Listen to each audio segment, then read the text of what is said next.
Hello प्यारे बच्चों, हमने कल जाना था यानी कि अपनी लास्ट क्लास में काइंड्स ऑफ प्रोनाउन के बारे में, जिसमें हमने आपको बताया था कि जो हमारे प्रोनाउन होते हैं वो 10 प्रकार के होते हैं। जिसमें हमने आपको पर्सनल प्रोनाउन के बारे में बता दिया था कि हमारे पर्सनल प्रोनाउन क्या होते हैं। ये सब बातें हमने जान ली थी लास्ट वाली क्लास में, जिसमें हमने आपको पर्सनल प्रोनाउन के कुछ एग्जाम्पल दिए थे और पर्सनल प्रोनाउन आपको बताए थे। ये आपके सामने जो आ रहे हैं ये सब के सब क्या हैं, हमारे पर्सनल प्रोनाउन हैं। और इनके कुछ हमने आपको एग्जाम्पल दिए थे जो हमने आपको कल वाली वीडियो में बताए थे। अगर आपने जो लास्ट वीडियो थी वो नहीं देखी है तो आप उस वीडियो को जाकर देख सकते हो, लिंक डिस्क्रिप्शन बॉक्स में दे दी गई है।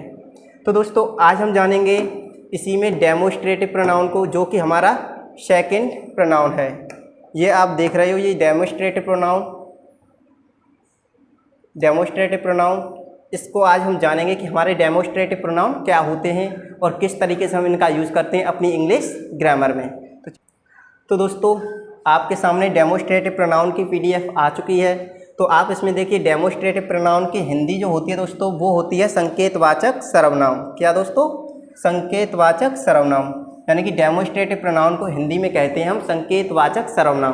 तो दोस्तों इसकी डेफिनेशन होती है हमारे डेमोस्ट्रेटिव प्रोनाउन की, जो प्रोनाउन किसी व्यक्ति, वस्तु या स्थान की ओर संकेत करते हैं डेमोस्ट्रेटिव प्रोनाउन कहलाते हैं। यानी कि जिन प्रोनाउन का यूज हम किसी व्यक्ति या फिर किसी वस्तु की ओर इशारा करने के लिए करते हैं वे सभी प्रोनाउन क्या कहलाते हैं दोस्तों? हमारे डेमोस्ट्रेटिव प्रोनाउन कहलाते हैं। और दोस्तों जो हमारे डेमोस्ट्रेटिव प्रोनाउन होते हैं वो 4 होते हैं, दिस, दैट, दीज और दोज। ये जो 4 प्रोनाउन हैं दोस्तों ये हैं हमारे डेमोस्ट्रेटिव प्रोनाउन। और आपकी जानकारी के लिए बता दूं दोस्तों, ये जो दिस है इसी का बहुवचन होता है दीज और दैट का बहुवचन होता है दोज। यानी कि जो दिस है वो सिंगुलर है हमारा और दीज है वो प्लूरल है। दैट है ये दूर के लिए यूज़ किया जाता है, किसी दूर रखी वस्तु की ओर इशारा करने के लिए। और ये जो दिस है ये पास रखी वस्तु की ओर इशारा करता है, यानी कि कोई वस्तु आपके पास रखी है तो हम दिस का यूज़ करेंगे और कोई वस्तु आपसे दूर है तो हम दैट का यूज़ करेंगे। ये बात आपको याद रखनी है दोस्तों।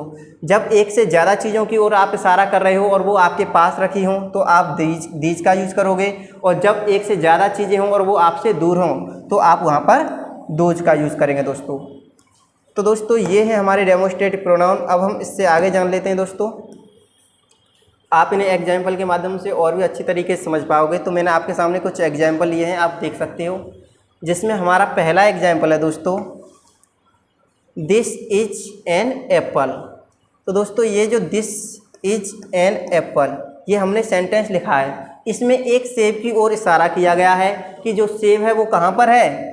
पास में ही है। यानी कि ये सेब जो है एक, ये कहाँ पर है? पास है। यानी कि एक चीज़ की ओर इशारा करते हैं और वो पास हो हमारे तो हम वहाँ पर दिस का यूज़ करते हैं। और दोस्तों जब कोई चीज़ आपसे दूर हो और वो एक हो तो वहाँ पर आप दैट का यूज़ करेंगे। जैसे हमने यहाँ पे लिखा है दैट इज एन एप्पल। तो दोस्तों हमने यहाँ पर एक सेब की ओर इशारा किया है, लेकिन सेब कहाँ पर है? दूर है। कहाँ पर है दोस्तों? दूर है। लेकिन यहाँ पर जो सेब है वो कहाँ पर है? पास में है। कहाँ पर है दोस्तों?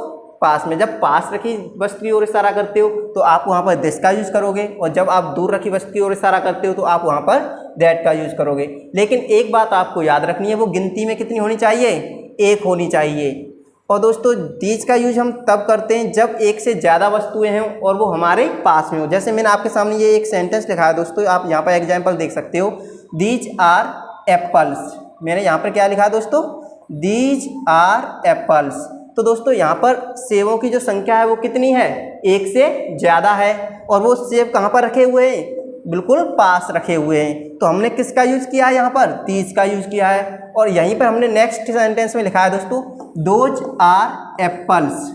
तो यहाँ पर सेब तो हैं, कितने हैं? एक से ज़्यादा हैं और वो कहाँ पर हैं? हमसे दूर हैं। तो हमने यहाँ पर किसका यूज़ किया है? दोज का यूज़ किया है। तो यही चीज़ हमने आपको अभी बताई थी कि जब हम एक वस्तु की ओर इशारा करते हैं और वो हमारे पास में हो तो हम दिस का यूज़ करेंगे, और जब हम एक वस्तु की ओर इशारा करते हैं और वो हमसे दूर हो तो हम वहाँ पर दैट का यूज़ करेंगे।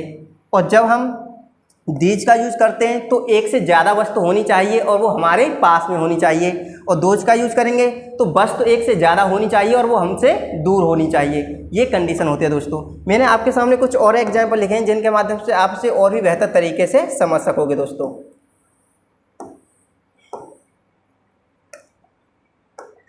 तो दोस्तों मैंने आपके सामने कुछ एग्जाम्पल लिखे हैं, आप इनके माध्यम से और भी बेहतर तरीके से समझोगे इस चीज़ को। जैसे मैंने आपके सामने एक सेंटेंस लिखा है, दिस इज ए पेन। तो दोस्तों यहाँ पर मैंने एक पेन की ओर इशारा किया है कि दिस इज ए पेन, यह एक पेन है। तो दोस्तों हमने यहाँ पर दिस का यूज़ किया है, तो आप ये चीज़ तो समझ गए होंगे कि जो पेन है वो पास में है और वो गिनती में कितना है, एक है। तो हमने यहाँ पर दिस का यूज़ किया। और इसी के नेक्स्ट पैराग्राफ में हमने यूज़ किया है दीज आर 4 क्लॉक्स, यानी कि दीज आर 4 क्लॉक्स मतलब जो घड़ी हैं वो कितनी हैं, 4 हैं। तो हमने यहाँ पर किसका यूज़ किया, दीज का यूज़ किया। तो आपको ये चीज़ याद रखनी है कि जब एक से ज़्यादा चीज़ होगी और वो हमारे पास में होगी तो हम वहाँ पर दीज का यूज़ करेंगे, और जब वस्तु एक होगी और वो हमारे पास है तो हम वहाँ पर दिस का यूज़ करेंगे। अगला सेंटेंस मैंने आपके सामने लिखा है दोस्तों, दैट इज ए ट्री।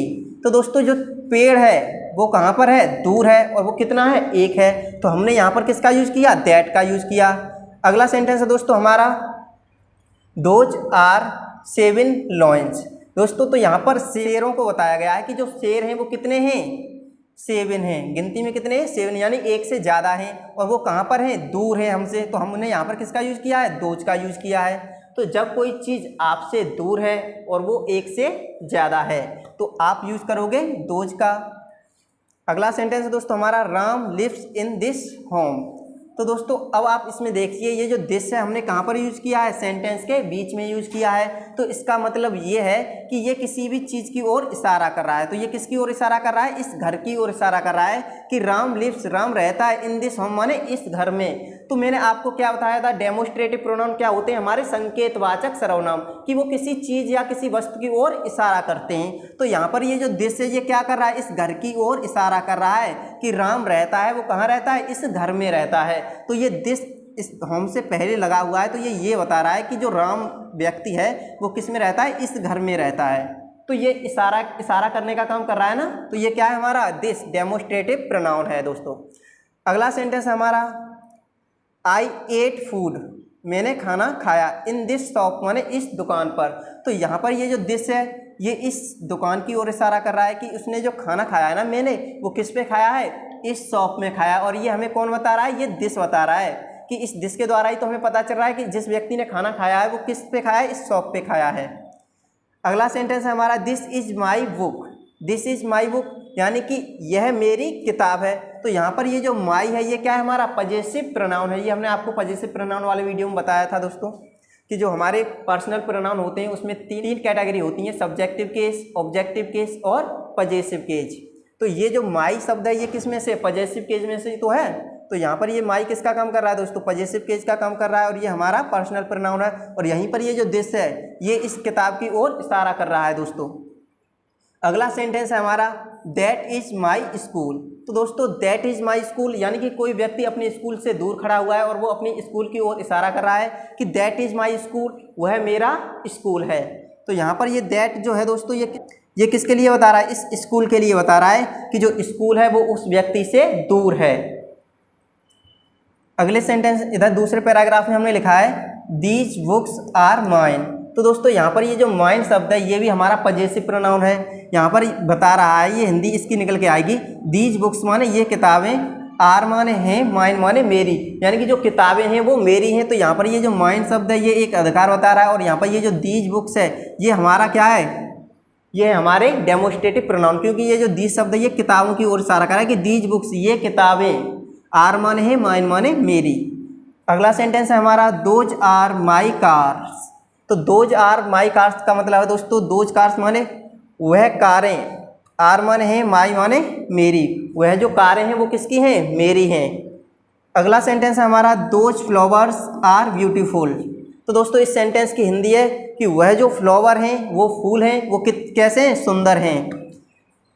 अगला सेंटेंस है हमारा, दीज आर माई काउस, यानी कि दीज माने यह, आर माने है, माई काउस माने मेरी गाय, ये जो गाय हैं वो किसकी हैं, मेरी हैं। और वो गिनती में कितनी है दोस्तों, एक से ज़्यादा हैं।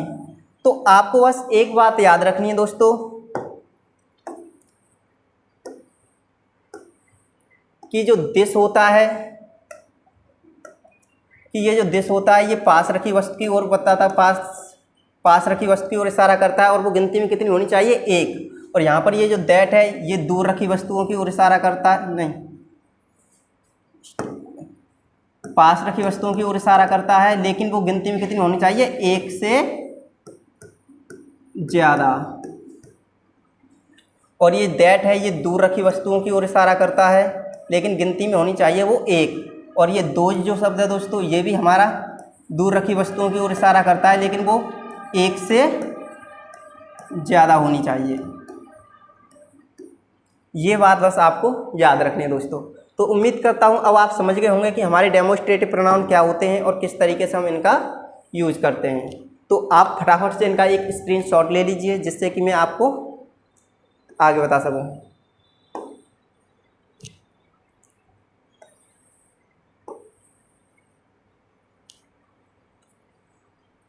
तो दोस्तों उम्मीद करता हूँ आपने स्क्रीनशॉट ले लिए होंगे।